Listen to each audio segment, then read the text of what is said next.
नमस्ते बच्चों। DAV MOIL public school e learning class में आपका स्वागत है। मैं आपकी नैतिक शिक्षा विषय अध्यापिका अंजलि राघोरते। प्यारे बच्चों, आज हम कक्षा 7वीं की नैतिक शिक्षा की पुस्तक से पाठ 12 महात्मा हंसराज जी का भाग दूसरा पढ़ने जा रहे हैं। आशा करती हूँ कि आज के पाठ का श्रवण आप हमेशा की तरह एकाग्रता से करेंगे। प्यारे बच्चों, पिछली कक्षा में हमने बलिदानी और त्यागी महात्मा हंसराज जी के जीवन की अविस्मरणीय बातों को पढ़ा और सुना। कई प्रेरणादायी अंशों को भी पढ़ा था जिससे हम प्रेरित हो रहे हैं। जैसे साधारण परिवार में जन्मे होने के बाद भी कुशाग्र बुद्धिमत्ता, संस्कारी वृत्ति, प्रभु भक्ति, सादगी, कठोर परिश्रम आदि। आर्य समाज के प्रति इनकी आस्था को देख हम अपने आप नतमस्तक हो जाते हैं महात्मा हंसराज के आगे। आइए आज के इस भाग में जानते हैं कि आर्य समाज के संस्थापक की मृत्यु के बाद, यानी स्वामी दयानंद सरस्वती जी की मृत्यु के बाद, किस प्रकार आर्य समाज की पताका को सम्मानपूर्वक लहराने का कार्य इन्होंने किया और हिंदी के प्रति असीम सम्मान को कायम रखने के लिए अपने परिवार का भी बलिदान देने के लिए पीछे नहीं हटे। आइए बढ़ते हैं भाग 2 की ओर। आइए बच्चों, मैं पाठ पढ़ती हूँ, आप श्रवण कीजिएगा और जहाँ जहाँ पर महत्वपूर्ण बातें आपको दिखाई देती हो उसे आप अपनी कॉपी में लिख लीजिएगा। स्वामी दयानंद का देहावसान सन 1883 में अजमेर में हुआ। इस बात को आप अपनी कॉपी में नोट कर लीजिए। स्वामी दयानंद जी की मृत्यु 1883 में अजमेर में हुई थी। उनकी सेवा के लिए लाहौर से भी आर्यजन गए हुए थे। वहां से लौटकर उन्होंने तथा लाहौर के अन्य ऋषि भक्तों ने आर्य समाज की ओर से ऋषि का स्मारक बनाने का निश्चय किया। यह स्मारक दयानंद एग्लो वैदिक डीएवी स्कूल के रूप में 1886 ईस्वी में बना। नौजवान हंसराज ने अवैतनिक मुख्याध्यापक का कार्यभार संभाला।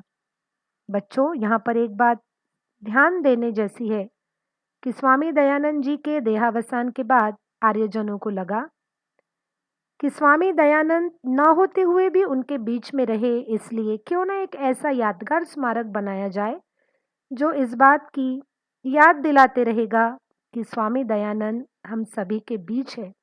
इसीलिए तय किया गया उनका स्मारक बनाने के लिए, और यही स्मारक दयानंद एंग्लो वैदिक डीएवी स्कूल के रूप में 1886 ईस्वी में बना। और इस स्कूल के मुख्याध्यापक का कार्यभार जो है वह नौजवान महात्मा हंसराज जी ने अवैतनिक मुख्याध्यापक के रूप में संभाला।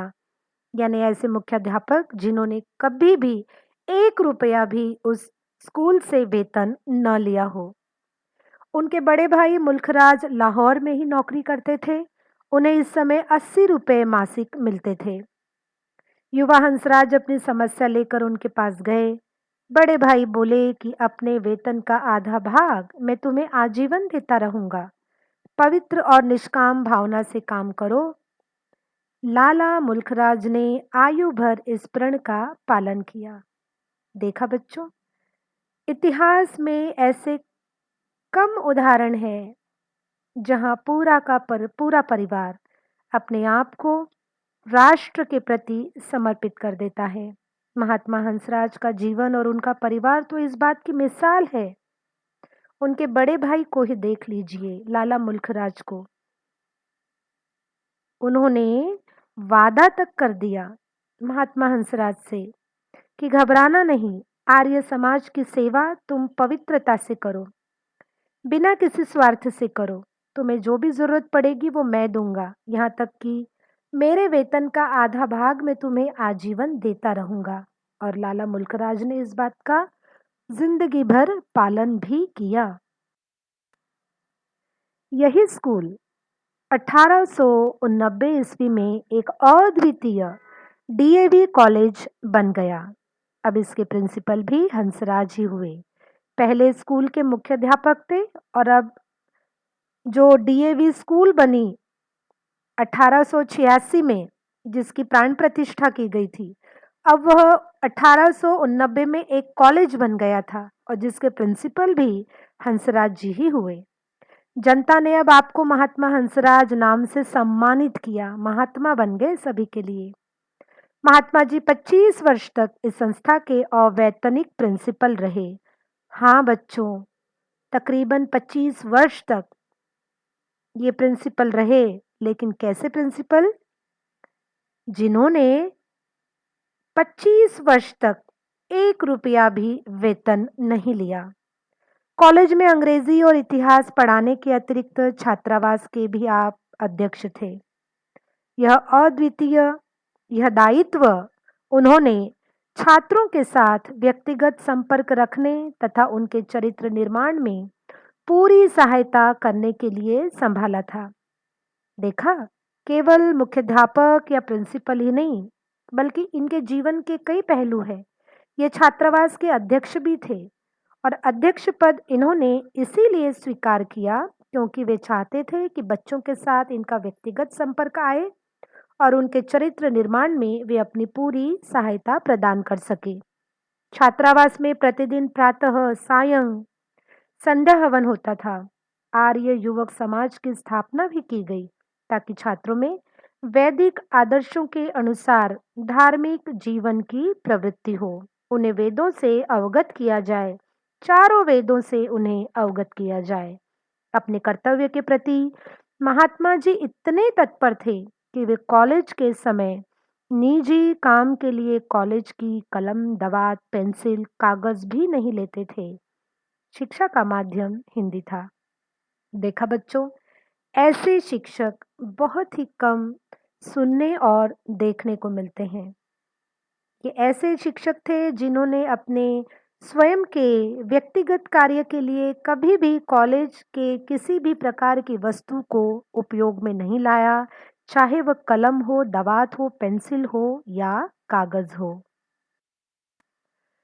महात्मा हंसराज की निष्ठा की अग्नि परीक्षा भी हुई। महंगाई बढ़ती गई और उन्हें भोजन तक में कटौती करनी पड़ी। सचमुच बच्चों, ये सारी बातें सुनते हुए, जानते हुए रोंगटे खड़े हो जाते हैं कि उस समय के जो आर्य पथिक थे, जो आर्य जन थे, कितना साहस और कितनी हिम्मत थी उनके अंदर, जो आज के शिक्षकों में या आज के जो भी भक्त होते हैं, राष्ट्र भक्त होते हैं, उनमें ये देखने को नहीं मिलती है। इतनी कठिन अग्नि परीक्षा कि भोजन तक में उन्हें कटौती करनी पड़े। वे टीबी, राज्य क्षमा से ग्रस्त हो गए। टीबी एक बहुत बड़ी बीमारी का नाम है, आप जानते हैं। इन्हें टीबी हो गई। उनका पुत्र बलराज स्वतंत्रता संग्राम में राजद्रोह के अपराध में गिरफ्तार हो गया। हालांकि राजद्रोह किया नहीं गया था उनके द्वारा, केवल उन्हें अपराधी सिद्ध किया गया था। पुख्ता सबूत उनके खिलाफ इकट्ठे नहीं हुए थे। अब मुकदमे के लिए पैसे भी नहीं थे। उससे पहले काला पानी तथा अपील करने पर 7 वर्ष का कारावास हुआ। अब शायद हंसराज जी के पास पैसे होते तो उनके पुत्र को, बलराज को छुड़ा भी लिया जाता, लेकिन इनके पास मुकदमे के लिए पैसे नहीं थे। तब उन्हें काला पानी की शिक्षा हुई, लेकिन अपील करने पर कुछ सबूत जो थे वह बलराज के पक्ष में थे, जिस वजह से काला पानी की अपील को खारिज करके 7 वर्ष का ही कारावास उन्हें दिया गया। इसी बीच महात्मा जी की पत्नी चल बसी। बड़े भाई मुल्खराज भी आर्थिक संकट में फंस गए और महात्मा जी के छोटे पुत्र बोधराज को निमोनिया हो गया। पर महात्मा जी ने इन विपत्तियों का सामना चट्टान के समान अचल रहते हुए किया। बच्चों, ये खरी परीक्षा होती है किसी भी व्यक्ति की। ईश्वर जिससे कई ज्यादा गुना अपेक्षाएं रखता है, ऐसे ही व्यक्ति से ईश्वर अग्नि परीक्षाएं भी लेता है। महात्मा हंसराज जी जानते थे कि जीत उन्हीं की होगी क्योंकि वे सच्चे हैं, वे आर्य हैं। इसीलिए उन्होंने सारी विपत्तियों का सामना चट्टान के समान अचल रहते हुए किया। सन 1911 के अंत में महात्मा जी ने कॉलेज के प्रिंसिपल के पद से त्याग पत्र दे दिया। इस समय उनकी आयु 48 वर्ष की थी, जिसमें अधिकांश प्रिंसिपल बनते हैं। सुना आपने? अधिकतर इस उम्र में लोग प्रिंसिपल बनते हैं, लेकिन काफी कम उम्र में ही ये प्रिंसिपल बन गए, दायित्व संभाला पूरे डीएवी कॉलेज का, और 48 वर्ष में इन्होंने त्यागपत्र दे दिया प्रिंसिपल के पद से। अब उन्होंने अपना सारा समय आर्य समाज को दे दिया, क्योंकि ये चाहते थे कि खुले परिवेश में आकर ये आर्य समाज की सेवा कर सके। आर्य प्रादेशिक प्रतिनिधि सभा के प्रधान के रूप में उन्होंने इस सभा को सुदृढ़ किया, मजबूत किया। पंजाब, सिंध, बलूचिस्तान, सीमा प्रांत, जम्मू कश्मीर आदि प्रांतों का दौरा करके उन्होंने सैकड़ों आर्य समाजों की स्थापना की, हजारों रुपए इकट्ठे किए और इस आर्य समाज की जो जड़ें थी उसको मजबूत बनाने का इन्होंने प्रयास किया। शायद इस प्रकार का कार्य वे नहीं कर पाते यदि प्रिंसिपल के पद पर होते। इसलिए इन्होंने स्वयं को उस पद से मुक्त किया और पूरे भारत भर का इन्होंने भ्रमण किया, आर्य समाजों की स्थापना की और मदद के लिए लोगों से मदद की अपेक्षा की और कई हजारों रुपयों को भी इन्होंने इकट्ठा किया। कितने ही सुयोग्य और विद्वान उपदेशक, प्रचारक और भजनिक रखे ताकि लोग उनसे उपदेश सुने, प्रचारों को सुने, भजनों को सुने और उनके रोम रोम में आर्य समाज के प्रति जो जागरूकता है वो सुदृढ़ बने। वैदिक सिद्धांतों पर अनेक ग्रंथ तैयार किए। सभा के अधीन धर्म प्रचार, शास्त्रार्थ, प्रकाशन विभाग का कार्य भी किया। उपदेशक कार्य के लिए दयानंद ब्रह्म महाविद्यालय की स्थापना की। साधना और भक्ति के लिए हरिद्वार में मोहन आश्रम की स्थापना की। बच्चों, हरिद्वार का मोहन आश्रम बहुत ही प्रसिद्ध है, क्योंकि जो सच्चा आर्य है, जो आर्यजन है, वो साधना और भक्ति के उद्देश्य से इस मोहन आश्रम में जाते हैं। भारत में जहाँ भी अकाल, भूकंप, बाढ़ आदि प्राकृतिक विपत्तियां आई, महात्मा जी अपने साथियों सहित वहां सहायता के लिए पहुंचे। बीकानेर का सूखा, राजस्थान का अकाल, कांगड़े का भूकंप, अवध का दुर्भिक्ष, मुल्तान में महामारी, गढ़वाल, उड़ीसा, शिमला, कांगड़ा और जम्मू के अकाल, केरल में हिंदू मुस्लिम दंगा, कोहाट का सांप्रदायिक फसाद, जम्मू कश्मीर पुंछ के विभिन्न स्थानों पर मुसलमानों द्वारा हिंदुओं का उत्पीड़न, क्वेटा का भूचाल आदि संकटों के समय उन्होंने पीड़ितों की सहायता में दिन रात एक कर दिया और तन मन धन लगा दिया। बच्चों, आपने ये सारे नाम, प्रदेशों के नाम, राज्यों के नाम और स्थानों के नाम सुने। ये सुनकर रोंगटे खड़े हो जाते हैं कि किस तरह हमारा भारत सिर से नख तक और पूर्व से पश्चिम तक किस प्रकार से परेशानियों से, मुसीबतों से घिरा हुआ था। और उस समय यदि मुसीबतों से कोई भारत को निकाल सकता था तो वह केवल आर्य समाज ही था, ऐसा ध्यान में आता है, ऐसा समझ में आता है। और इसी आर्य समाज की पताका को ऊपर रखने का कार्य, लोगों में जागरूकता का प्रचार प्रसार करके उन्हें हिम्मत देने का कार्य इन आर्यजनों ने किया। पीड़ितों की सहायता में अपना दिन रात एक कर दिया। किसी किसी ने अपना बलिदान कर दिया, तन मन धन पूरा बलिदान कर दिया, न्यौछावर कर दिया। उनमें से ही ये आर्यजन थे जिनमें महात्मा हंसराज जी का नाम बड़े फक्र के साथ लिया जाता है। लगातार परिश्रम, वृद्धावस्था का शरीर और मोहन आश्रम की जलवायु की प्रतिकूलता ने उन्हें अस्वस्थ और जीर्ण बना दिया।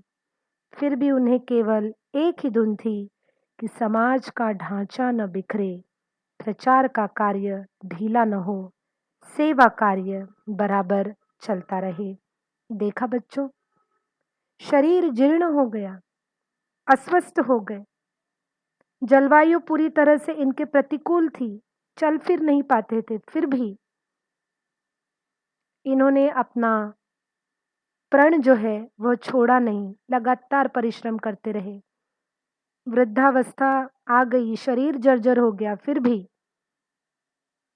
इन्होंने आर्य समाज की पताका को, उस परचम को लहराते रहे, उसे गिरने नहीं दिया, ढहने नहीं दिया, प्रचार का कार्य ढीला नहीं होने दिया और हमेशा सेवा कार्य बराबर ये चलाते रहे।